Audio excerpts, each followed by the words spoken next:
Good morning. It's Thursday, April 9th, and we've been talking a lot about impressions, how we analyze and interpret them, how we allow them to influence how we choose to respond or not to respond. And I think it's important to start off by reviewing the three main Stoic foundational principles of perception, action, will. So perception, our ability to see things clearly and objectively. Action, to selflessly do what we can. And will, our acceptance to endure and bear what we must, or the things that we cannot control. So I think this is particularly important because it helps us take something like adversity and turn it into opportunity.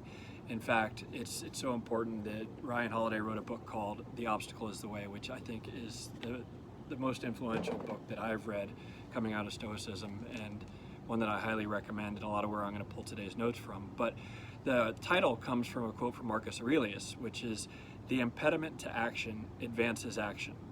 What stands in the way becomes the way." Okay?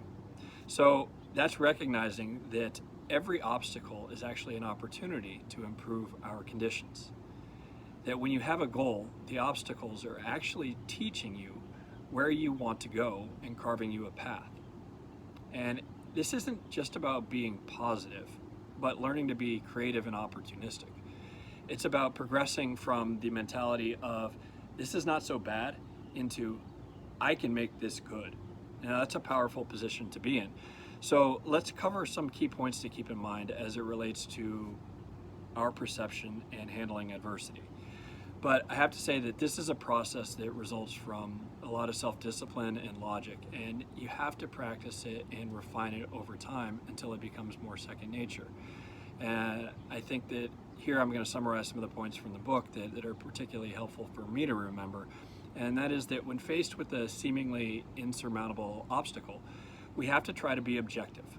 We have to see things as they really are without ornamentation, strip them down to their bare parts. We have to control our emotions and keep an even keel. Now, there's a term called apatheia, which is this kind of calm equanimity that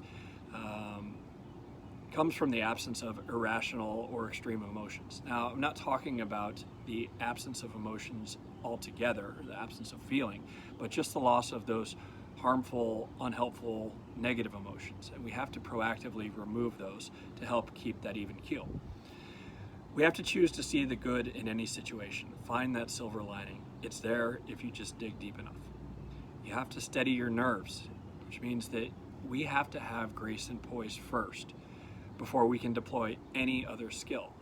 You have to remember that there's always a counter move, and that there is no reason to get worked up. You have to ignore or limit what disturbs others. And this is, again, something that has to be cultivated. It allows us to focus our energy on solving problems rather than reacting to them. And next, there's to place things into perspective. And when you break something apart and you look at it from a different angle, it begins to lose its power over you. And we can look at perspective through two different definitions. One is the context. So that is a sense of the larger picture of the world and not just what is immediately in front of us. And the second definition would be the framing. So that's our unique way of looking at the world.